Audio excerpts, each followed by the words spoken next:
information, but you can see from the advice that he appears to be quite frustrated that he actually wasn't given a lot of information. So he does note that if the facts turn out to be different, because he doesn't have a copy of the trust deed, he doesn't have certain information about the relationship between the childcare centres and the government, he says that if he got other information, he'd have to revisit his opinion. So that's one problem with it.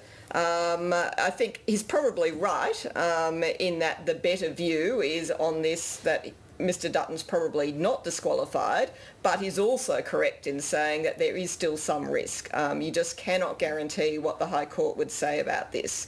And the real question for the party room is to what extent are you willing to bear that risk in relation to your Prime Minister? So, Annabelle Crabb, tell us what Malcolm Turnbull's going to be doing as he walks into this party room. Presumably it's going to go ahead at midday today, armed with this advice from the Solicitor-General. I don't think he'll be armed with it as he walks in. I think this is, as Anne said, it is a risk going forward for Peter Dutton as a candidate for the leadership, but I do not think at this stage that it is a risk that will prevent this bill from happening or Peter Dutton from being a candidate. Hey, being the Prime Minister of this country is a risky job under any circumstances at the moment, and the threat of a possible High Court challenge, which I'm sure would happen, I'm sure that this would be taken to the High Court should Peter Dutton become the party leader and the Prime Minister at this meeting today. But I do not think that advice that's been received this morning is going to put off this party vote. So is the threat of a High Court challenge sometime down the line enough to dissuade Peter Dutton's supporters from voting for him in the end? Do you know, I would not think so. I think the ones who are committed to Peter Dutton are likely to be unswayed by the document that's been put out by the Solicitor-General this morning. As cluttered with contingencies and reservations as this advice is, I mean, the greatest sign of intense legal caution is the use of the term not ineligible. When in doubt, shove in another double negative just to make it sound a little bit less certain than it is.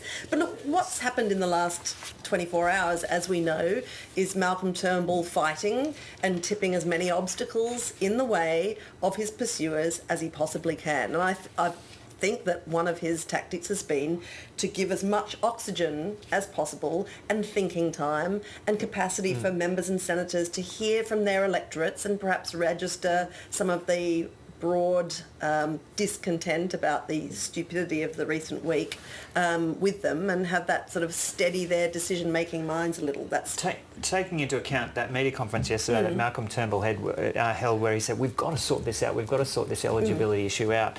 Classic Turnbull. It was a classic Turnbull manoeuvre. Yeah.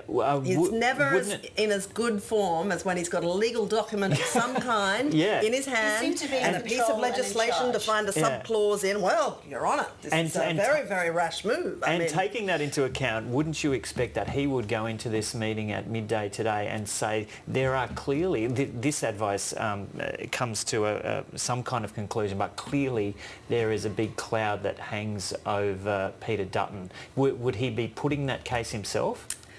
I mean, it's not out of the realms of possibility that Malcolm Turnbull will continue to fight on the basis of this document, but I think he'd be ripped to bits in that party room if he tries to do so. Like, it can only end in a formalised expression of intent by the coalition party room. I think that impressive as some of the tactical manoeuvres by Malcolm Turnbull have been, and he looked more on form yesterday than he's looked for quite some time, I don't think that this Solicitor-General's advice is going to stand in the way of the reckoning of this Liberal Party room once and for all.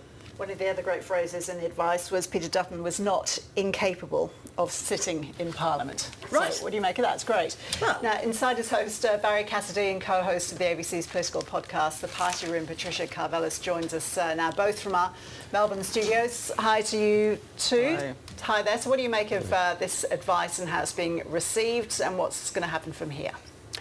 I think it's more serious and a greater need for a pause and a bit of thought than perhaps being suggested. I consider it unlikely that he might be disqualified, but then there are all these caveats. It's not possible to reach a definitive conclusion. The better view, that implies there are more than one views. You know, there is a risk involved in this, and the members of Parliament who would vote for a Prime Minister against the potential risk, I think, would have to ask themselves whether that's a responsible course of action to take. Just imagine down the track, if this is eventually referred to the High Court and the High Court finds that he's ineligible to sit in the Parliament, then what do you think the attitude of the public would be to that they went ahead, despite the risk, and made him Prime Minister? I think it will cause some to think very carefully about their vote. But it's not going to put off the ballot, Barry. No, I'm not suggesting it would ever put off the ballot. I'm talking here about whether or not this is going to play on the mind of members who are about to vote, and I think it might impact with some of them. So whereas when this advice came out, it seemed to play into the hands of Peter Dutton. Now the opposite is the case.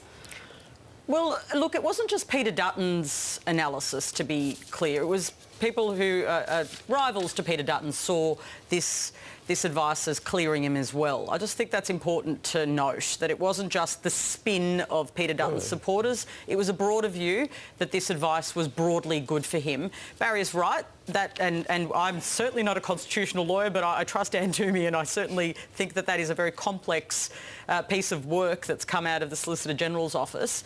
Look, I've spoken to high-profile MPs and also frontbenchers who've been backing Peter Dutton, and they haven't shifted.